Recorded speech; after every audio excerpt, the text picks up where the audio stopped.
Hi, everyone. I'm Kristen Hawkins, and welcome to this new episode of the Explicitly Pro-Life podcast. We are in a brand new mini season of winning pro-life tactics, and I could not think of a better guest, a better person, a better leader to have on this very first episode of this season than my good friend David B. Wright. He's the founder of 40 Days for Life, pro-life speaker extraordinaire. You've probably heard him from time to time on the webcast, but David has this explicit knowledge of the pro-life movement in communities and cities across the country from his travels as a pro-life speaker. So I wanted him to come on and share with us. David, welcome.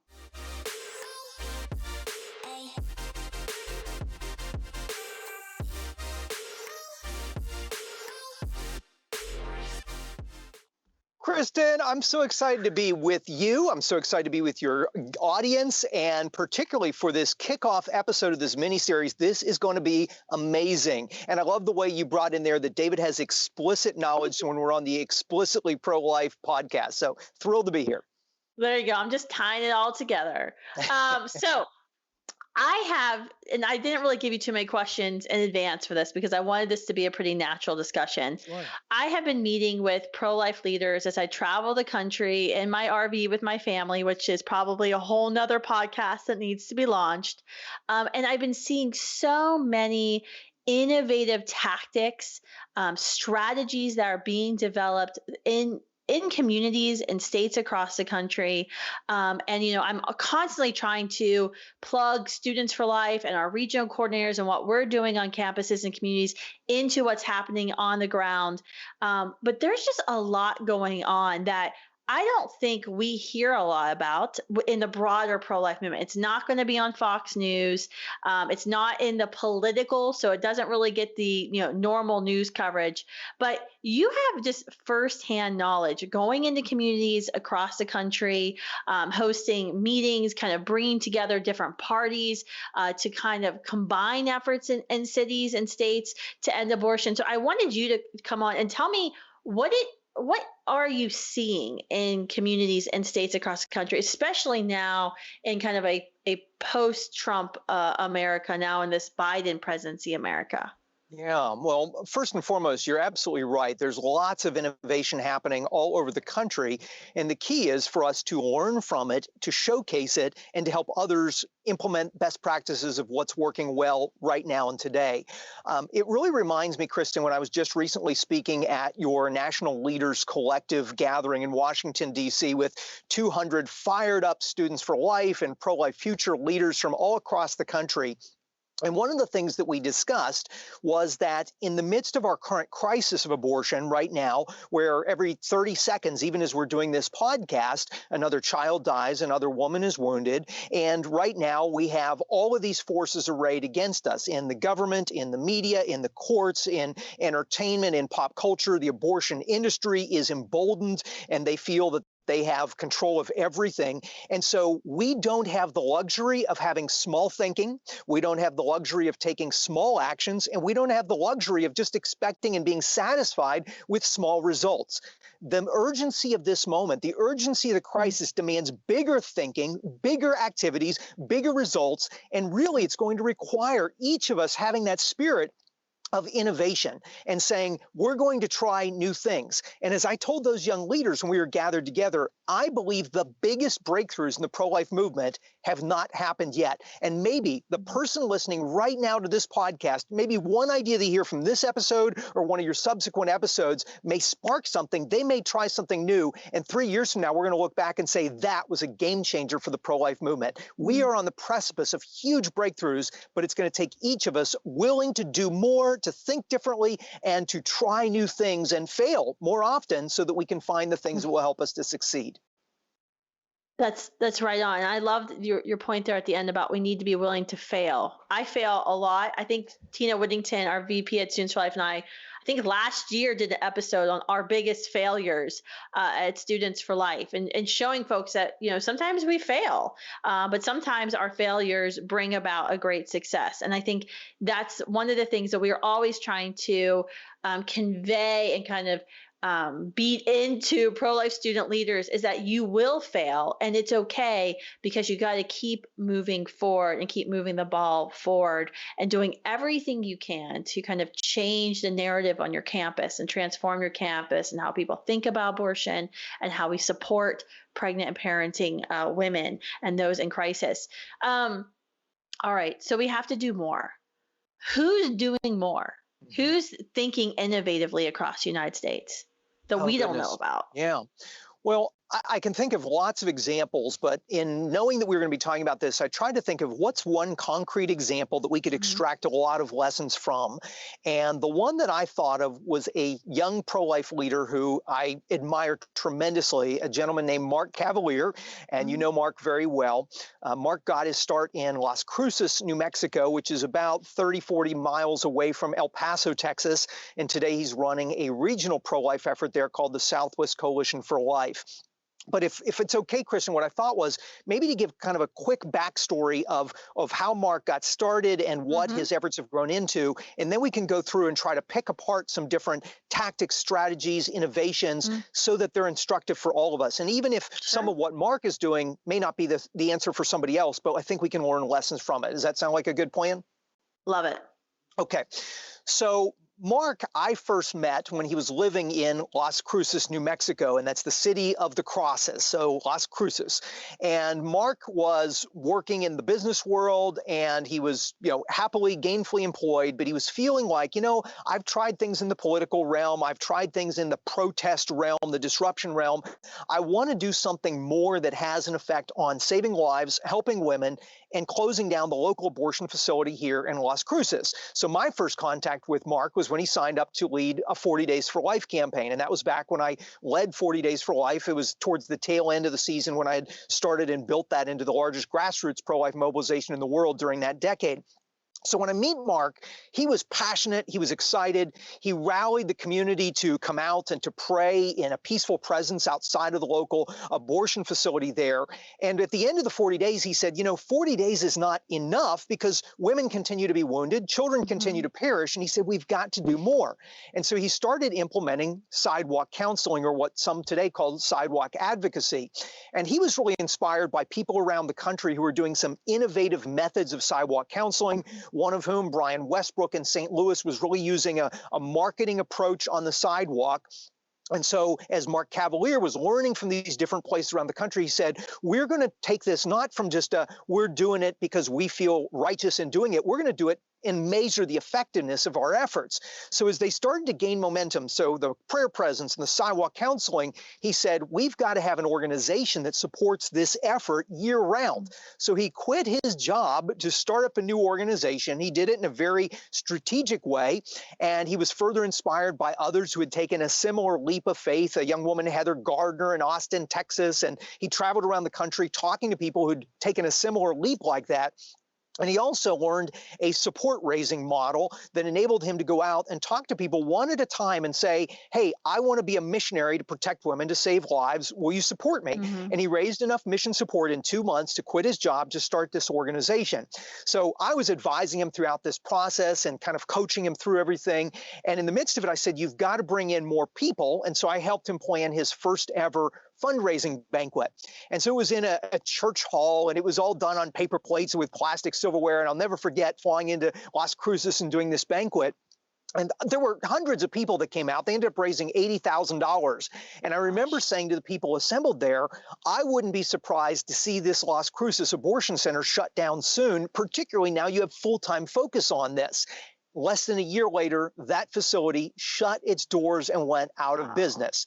Now, many people in that situation might say, great, my job is done. Let me go back to my job. Let me go back to making more money or whatever. But Mark realized that this was a mission, and he felt even a calling. And so he said, well, I've got to grow where I've been planted. And I'm in this, not just this small town of Las Cruces, but we're part of this larger region of El Paso and what they call the borderland region of New Mexico.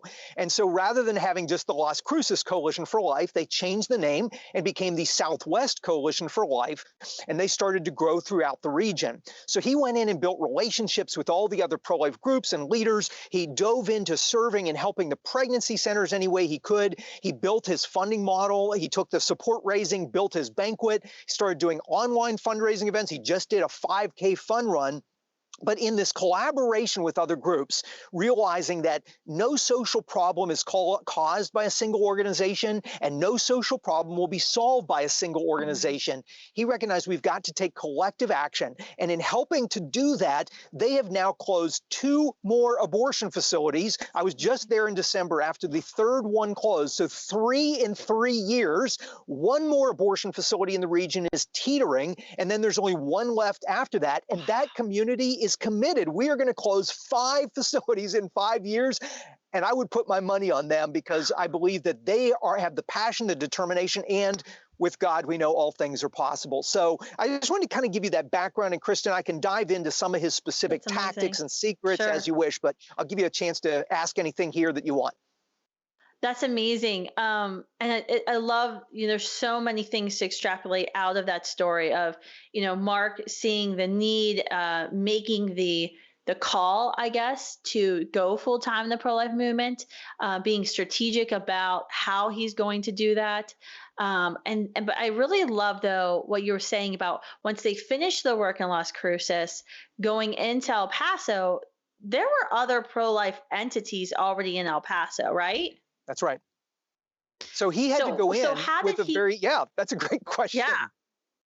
So what he had to do is he had to go in a spirit of collaboration. And the way he described it to me is he reached out to all of these existing groups, and he wasn't going in as, I'm going to compete with you. He went in to say, I want to learn all about you. I want to learn what you're doing. And I want to know what I and others can do to help you be more effective at what you do. So there were some people doing a 40 Days for Life campaign. He said, let's grow your 40 Days for Life. Can I help you? There were great pregnancy centers. He said, how do we get more abortion-minded clients to you? How do we intercede at the abortion facility to pull them away, since many of them going into the abortion center, it's too late for an ad on social media or for a website to be able to attract them. So he was going in and saying, how do I help you, other group, other leader, be more effective at what you do? And that humility and that willingness, I mean, as he described it to me, he poured himself in, invested a lot of time and energy, got nothing in return in terms of payment, but realized that if I help them, they will realize that we're all in this together, and they'll see that collectively we can do more than any of us can do individually. That's amazing. And when you were there in December and you were meeting with Mark and his team, how have they, I guess I was thinking about the fundraising banquet and the fun run he just did, which I love fun run because that was, in the office, they had a fun run. So that made me chuckle. But are they raising money now for the collective within the community, where some of the funds go to the pregnancy center and some of the funds go to 40 Days for Life, some go to the Sidewalk Advocates? How are they making that work? Because I know that's where always things get like a little testy in communities, is who's raising the money, where's the money going to go? So Mark has this spirit of servant leadership. So he goes into these other groups, and when asking them, what do you need? Most of them cite, well, we need funding. And so he pours himself into helping them. So for example, one of the pregnancy centers in El Paso was a Guiding Star affiliate. Mark went in and they said, well, we need to raise money. And he said, well, I know how to do a fundraising banquet. Can I coach you and can I help you? And so he took a lot of what I had taught him years earlier about how to do a fundraising banquet, helped them. They raised 6 figures of funding, and they're like, oh my goodness, this guy just helped us raise all of this money. So then more recently, Mark said, hey, I know how to do online fundraising events, and a lot of what I'd taught him over the years and that he was using very successfully. So he helped a lot of these other groups raise funding. So by the time in December when I was out there, Mark had his fundraising banquet for his organization. But guess what? All of the other leaders, all of the other groups were there supporting his efforts because he had done so much first to support and help them. And they were inviting their audiences to come to Mark Mark's event because Mark invited his audience to their events. And this is something that, I think sometimes we get into this competitive, we get into our little silos and we think that the other pro-life groups are our competition. No, they are our collaborators. And if we help one another, the old Ronald Reagan quote, a rising tide lifts all ships. If you bring abortion to the forefront of your community, if you help people to feel fired up and say, I've got to be a part of the solution, some of them will join your efforts, but some of them will join other efforts. And if every organization is rising, the collective effort will be far more impactful than if just one organization is thriving at the expense of all the others. No single organization can solve this. So find ways to collaborate, find ways to collectively move together and achieve results, and then you celebrate the wins together.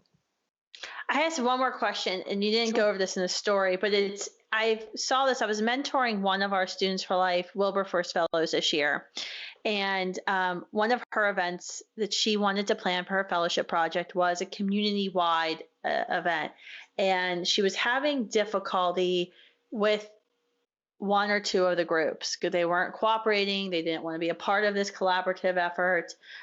Did Mark, when he went from Las Cruces into the larger city of El Paso, which had more established pro-life efforts ongoing, how did he handle more difficult people? Yeah. Well, I'm going to only speak from what I know. Obviously, Mark could probably give you some more insights into that. Mark is kind of a marathon runner rather than a sprinter, meaning he's in this for the long game. He's in it to win. And as a result, if there's short-term resistance or skepticism or criticism, he realizes, hey, I've just got to build trust. I've got to show them that I mean what I say. I've got to help them first before they realize, okay, he's really not just in this with some scheme, some agenda. So I think a lot of it was just, and as I saw the people in the community who came together, and even when I was out there in December, Kristen, it was amazing because most of the pro-life leaders from the entire state of New Mexico traveled to El Paso. We spent a day doing some deep strategy work and collaborative work. And these are groups that previously had fought with one another, but they were so inspired by what Mark has done in terms of fostering collaboration. They came and said, we want to learn from you. And most of these leaders were older, more experienced than Mark. But also they said, we're starting to realize that with the state of abortion in New Mexico, we can't do this unless we work together. So those are a few thoughts. And then Kristen, I just talked to Mark because I was like, I want to get some of your latest tactics and strategies. So if we've got a few more minutes, I'd love to dive into a few of his latest things that are working powerfully right now. We got the lessons. Now let's go into what's working right now. Okay.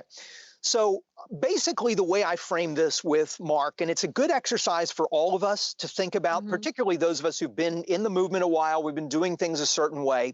But the scenario I posed to Mark, I said, Mark, let's say you were ripped out of El Paso and you were taken to another town, you were parachuted in, you didn't know anybody, but there's a local abortion facility. And if you don't close that local abortion facility in 3 years, your family's going to be kidnapped. You're never going to see them again. What would you do? And I'm trying to foster that spark of like, I've got to get this done. There's urgency. Now, obviously, we all know there's urgency because children are dying, women are being wounded. But the one thing that Mark said he would start with is he said, I have come to realize that effective marketing is vital to everything and everything spills out of that.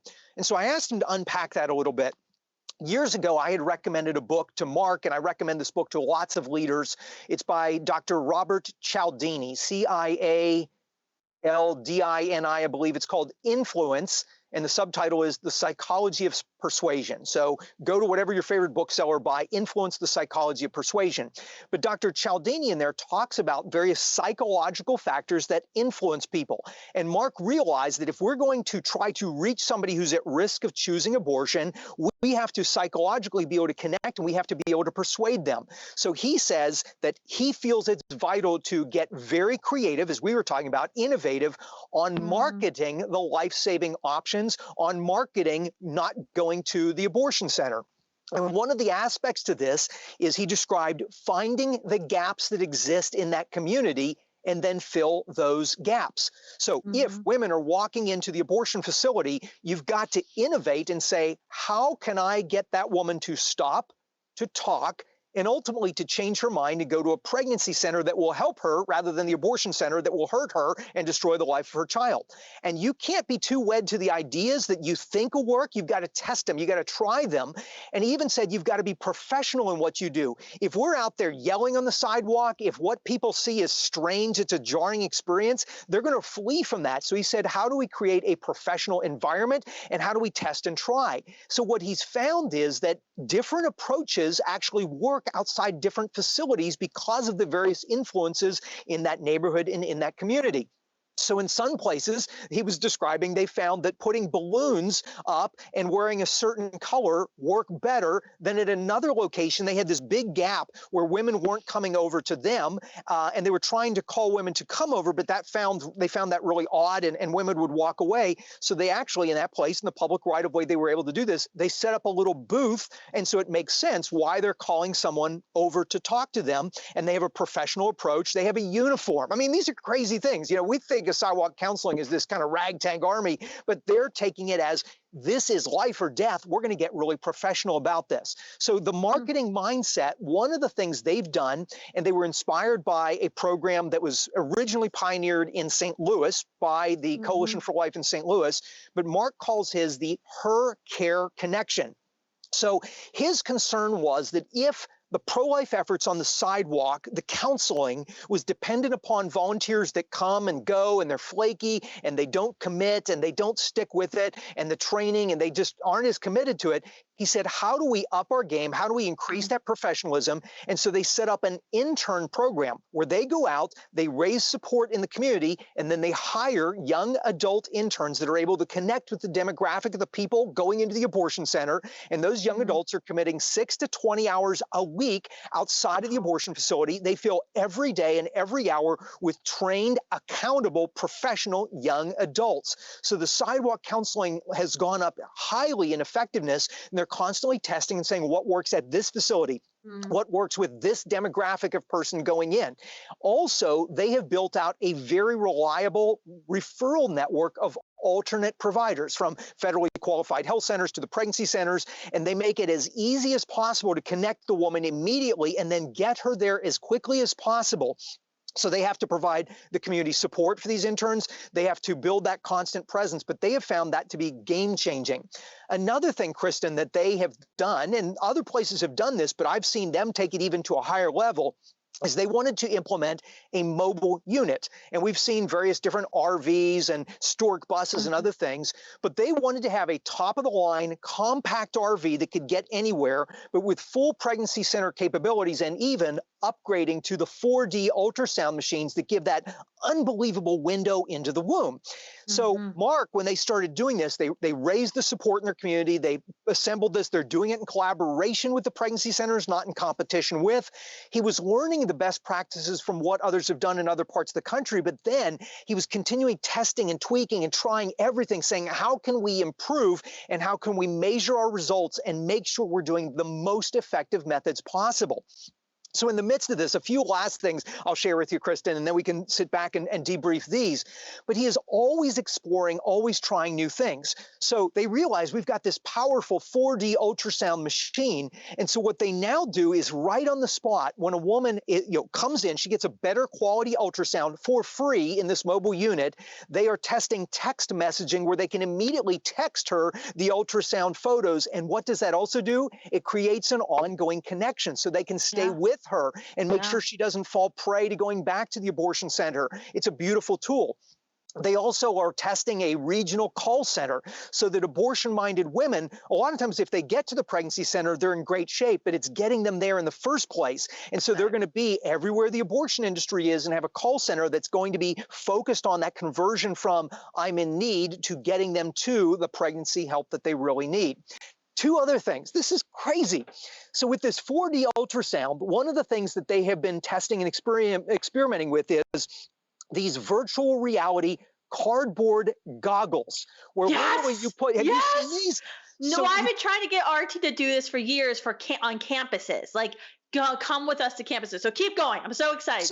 You're speaking my love language. Cardboard goggles. They cost like $1. You put your phone in it and you put it on. So not only is it showing here's what's going on in the womb. A woman is seeing her own child in this 4D setting, in this virtual reality experience. How many of them are going to go and have an abortion after that? Hardly any of them. And then, Kristen, 3D printers, the cost of 3D printing, they send the mom away with a 3D fetal model, not just any fetal model, her child in her hand, a text message of her pictures, and she's seen this 4D ultrasound experience. Those are the kinds of innovations that are saving lives at an unprecedented level. And it's more important than ever that we do this because the abortion industry, they're innovating. You and I have talked about this on Explicitly Pro-Life. They've got their state-by-state strategies. They're focusing more on chemical abortions, which we just talked about on a webcast here recently. We've got to up our game, and we've got to, as Wayne Gretzky famously said about hockey, we don't skate to where the puck is. We have to skate to where the puck is going. And if we get out in front of this, if we're willing to be innovative, reaching women and saving lives, we can make a profound difference. Oh my gosh. That is unbelievable. I am like so excited. I was down in El Paso a year ago because one of our fellows worked with Mark and actually planned out the first ever El Paso March for Life. And Mark gave me a tour of the office, showed me some of the counseling they're doing, showed me the vehicle they're using. But I had no idea about the goggles and I had no idea about this 3D printer. This is unbelievable. This is exactly the type of innovation that we need in the pro-life movement. I really hope that everyone listening to this podcast today hears this, gets inspired, and say, how can I do this in my community? What are things that I can do just like what's happening in El Paso? Because that is simply incredible. Kristen, if I can add a quick thought here, I want to commend you because your innovation to say, how do we take the best of what's happening and share it with others? Because if we keep this, it's our little proprietary process and we're going to copyright it, trademark, and have lawyers protect it. Good heavens, what are we talking about? We're talking about saving lives and helping women. This is too important. We have to open source what we do. One of the things I admire about you is you share everything you know and you share what you learn from others. Same thing with Mark. Mark has said, hey, I'm trying. He doesn't know whether 3D printing will work. He doesn't know whether the 4D goggles will work, but he's trying it. And every time he tries things, they test it, they assess the results, and then they share what works. And he was just telling me they set up a website called, this is crazy, ProlifeSecrets.com. And basically, he's going to start sharing, ProlifeSecrets.com. And it's essentially telling people, here's what we're learning, here's what we're trying on how to save more lives and how to end abortion in your community based on our experience closing 3 local abortion centers in 3 years. And they're going to share their latest news. So you're sharing what's working, Mark's sharing what's working. I think all of us, we need to innovate. We need to be willing to try things. We need to be willing to fail at a more fast rate so we can succeed at a more rapid rate and then share it widely as you're doing and as Mark is doing. This is incredible. I had Mark on my podcast about a year ago, but he's so dang humble. That's why I wanted you to come on to tell me more about what Mark is doing because I had to get it out of him what exactly he was doing, but he's doing such incredible work and the entire movement. It's not just about this Mark Cavalier in El Paso. There's an entire movement there in El Paso. There's amazing Students for Life leaders, amazing pregnancy resource center network leaders there. There are a lot of people who are now working together to get this done. And so, when it goes down in history books that El Paso goes abortion free, 5 abortion facilities closed in 5 years, there probably won't be a picture of Mark, but there's going to be a picture of the whole team there. So I just think that is absolutely incredible. And I think that's so inspiring for all of us as we start thinking about how we can be innovative, how we can create new tactics, new strategies in our communities, deploy them, test them, and see if they work. And then hopefully share what works with the rest of the pro movement. So thank you, David, for coming on today. Make sure that you keep me updated with what's going on there in El Paso. I just sent you a text message while you're talking because I had an idea that I can't say publicly. So my wheels are already turning because now I'm super excited. But so I hope everyone listening is as excited as I am about what's happening in El Paso. We should be praying for El Paso to go abortion free in just a couple of years. Amen. And Kristen, thank you for your leadership. Thank you for your inspiration. And thank you for showcasing examples like this that are instructive to all of us. And for the person listening right now, don't just take this as, oh, that's nice. That's great what's happening there. Take one idea, whether it's something that was said or take an idea that's in your head and go put it into action. Maybe it'll fail, but you'll learn from it and then try something else. But do something as a result of this podcast episode. And together we will see abortion abolished in our lifetime. That's right. And when you do it, email it to me so I can know about, so I can promote it. So Kristen at studentsforlife.org. Thank you all for tuning in to this very special mini season of Winning Pro-Life Tactics, Explicitly Pro-Life. And because David Beaver was on, there were no curse words. So everyone, Margaret will be happy, your wife. Woohoo! All right. Thanks, guys.